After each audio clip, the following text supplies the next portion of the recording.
누구에게나 아픔은 있습니다. 살아가는 동안 우리는 병으로, 관계로, 상실로, 외로움으로 말 못할 고통과 마주합니다. 그리고 대부분의 사람들은 그 아픔을 피하거나 억누르려 합니다. 그러나 부처님께서는 아픔을 피하지 말고 있는 그대로 바라보라고 하셨습니다. 거기서부터 지혜가 싹 튼다고 가르치셨습니다. 부처님께서 깨달음을 이루시기 전 숲속에서 깊은 고행을 하시던 시절이 있었습니다. 그 고행은 육체적 아픔을 넘어선 극심한 고통이었습니다.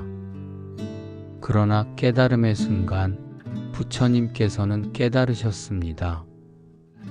고통은 억제하거나 제거해야 할 대상이 아니라 깊이 이해해야 할 진실이라는 것을요. 그래서 첫 번째 법문에서 이렇게 말씀하셨습니다. 이 세상에는 고가 있다. 그리고 그 고는 이해되어야 한다. 한 비구가 부처님께 여쭈었습니다. 스승이시여, 저는 삶이 너무 괴롭습니다. 늘 상처받고 관계가 어렵고 마음이 무겁습니다. 어떻게 이 고통에서 벗어날 수 있을까요? 부처님은 조용히 그를 바라보시며 말씀하셨습니다. 두 개의 화살, 이야기를 들어보았느냐? 첫 번째 화살은 삶이 우리에게 쏘는 화살이니 피할 수 없다. 병, 이별, 죽음, 외로움. 그러나 두 번째 화살은 우리가 우리 자신에게 쏘는 화살이니 그것은 피할 수 있다. 괴로움에 대해 괴로워하고 아픔을 탓하고 자신을 원망하는 마음이 바로 그 두 번째 화살이다. 이 말씀은 우리에게 깊은 통찰을 줍니다. 삶에서 고통을 완전히 피할 수는 없습니다. 하지만 그 고통에 더 쉬운 해석과 저항, 판단은 줄일 수 있습니다. 그것이 바로 지혜입니다. 삶이란 결국 고통을 피하는 것이 아니라 고통을 이해하는 과정입니다. 우리가 겪는 아픔과 시련은 때로 너무 가혹하게 느껴지지만 바로 그 깊은 고통 속에서 삶의 진실과 마주하게 됩니다. 아픔은 우리를 더욱 깊이 성찰하게 만들고 결국 연민과 자비라는 큰 그릇으로 이끌어줍니다. 마치 밤하늘의 별빛이 어둠 속에서 더욱 빛나듯이 인간의 자비와 지혜는 고통 속에서 더욱 밝게 드러납니다. 예를 들어 한 노부부가 있었습니다. 부인은 오랜 병상에 누워 있었고 남편은 매일 병간호를 하며 점점 지쳐갔습니다. 처음엔 사랑하는 이를 돕는 마음이 컸지만 점차 몸과 마음이 무거워졌습니다. 어느 날 그는 절에 들렀고 스님에게 말했습니다. 스님, 저도 병이 나고 있는 것 같습니다. 마음이 너무 괴롭습니다. 스님은 조용히 따뜻한 차를 따라주며 말했습니다. 그대는 지금 해야 한다는 의무감으로 아픔을 이겨내려 하고 있습니다. 하지만 진정한 연민은 억지로 견디는 것이 아니라 함께 아파하는 것입니다. 아내의 고통을 인정하고 동시에 자신의 아픔도 인정해 보십시오. 자비는 남을 위한 것이지만 연민은 나 자신에게도 베푸는 것입니다. 그 말에 그는 조용히 눈물을 흘렸습니다. 그날 이후 그는 아내와 함께 고요한 시간을 더 자주 보냈고 그녀의 손을 잡으며 때로는 함께 울기도 했습니다. 더 이상 무엇을 해주지 못해 괴로워하기보다는 함께 있어주는 것만으로도 충분하다는 걸 알게 되었습니다. 또 한 여인이 있었습니다.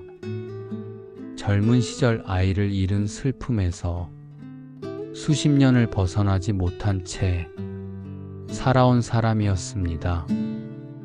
그녀는 마음의 깊은 빈자리를 안고 저를 찾았습니다. 그 아픔을 말로 꺼내기까지는 오랜 시간이 걸렸습니다. 스님은 조용히 경전을 펴며 부처님의 이 말씀을 들려주었습니다. 이 세상에서 죽음을 피할 수 있는 이는 한 사람도 없다. 그러나 슬픔은 이해될 수 있고 그 이해는 다시 연민이 될 수 있다. 스님은 말했습니다. 당신이 겪은 아픔은 누구도 대신할 수 없지만 그 아픔을 통해 누군가의 눈물을 닦아줄 수는 있습니다.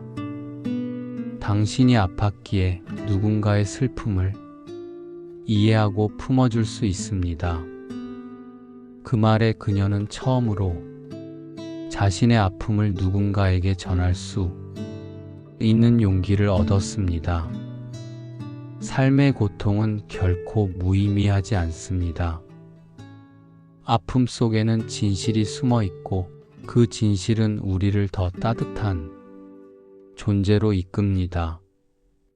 치유란 아픔을 없애는 것이 아니라 그 아픔을 이해하고 품는 것입니다. 치유의 시작은 고통과 마주 앉는 용기에서 출발합니다. 때로는 아픔이 삶의 방향을 바꿉니다. 병을 앓고 난 후 삶이 소중함을 깨닫는 이도 있고 큰 상실을 경험한 뒤 더 깊은 사랑을 나누게 되는 이도 있습니다. 이처럼 고통은 우리를 새롭게 만들기도 합니다. 그것이 인생의 고통을 통찰로 바꾸는 힘입니다. 여러분, 혹시 지금도 마음속 깊은 상처 하나를 품고 계신가요? 누구에게도 말하지 못했던 아픔, 시간이 흘러도 아물지 않는 기억 말입니다. 괜찮습니다. 그 아픔이 아직도 남아있다는 것은 여러분의 마음이 아직도 따뜻하다는 증거이기도 합니다. 눈을 감고 그 기억을 조용히 떠올려 보십시오. 그 안에서 미움이나 원망이 아닌 단지 슬픔으로만 남아있는 것이 있다면 이제는 그 마음의 자비의 숨결을 불어넣을 시간입니다. 그 상처난 마음을 꾸짖지 마시고 다정하게 말해주세요. 그래, 그때 정말 많이 힘들었지. 이제는 괜찮아. 나는 널 이해해. 자신을 다정하게 안아주는 순간 우리는 더 이상 고통에 끌려다니는 존재가 아니라 그것을 안고 걸어갈 수 있는 존재가 됩니다. 그것이 바로 부처님께서 말씀하신 연민의 힘입니다. 어떤 날은 혼자 있는 것이 더 괴로울 수도 있습니다. 그런 날엔 차 한 잔을 따뜻하게 데우고 창가에 앉아 고요히 앉아보세요. 창밖 나무도 계절 따라 상처 입고 또 다시 잎을 피웁니다. 모든 존재는 고통과 함께 살아가며 그 고통을 품고 꽃을 피우는 것입니다. 그리고 무엇보다 중요한 건 당신이 혼자가 아니라는 사실입니다. 이 순간도 수많은 이들이 크고 작은 아픔을 안고 살아가고 있습니다. 당신이 느끼는 고통은 결코 이상하거나 약한 것이 아닙니다.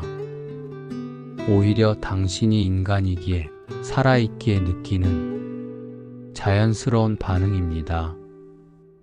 부처님께서는 자비는 흐르는 물과 같다고 하셨습니다. 고인 물은 썩지만 흐르는 물은 생명을 살립니다. 여러분 마음속이 자비도 흐르게 해보십시오. 내 마음을 안아주는 그 연민이 어느 순간 세상을 안아주는 자비로 피어날 것입니다. 지금 이 순간 숨을 천천히 들이쉬고 내쉬며 마음속으로 말해보세요. 나는 나의 아픔을 이해합니다. 그리고 이 아픔 속에도 자비가 머물고 있습니다. 당신은 혼자가 아닙니다. 이 길 위에서 함께 걸어가는 수많은 존재들과 부처님의 자비가 늘 당신 곁에 있습니다. 오늘도 당신의 마음에 평안이 머물기를 기원합니다. 고요한 아침 햇살처럼 당신의 하루에 따스함이 깃들기를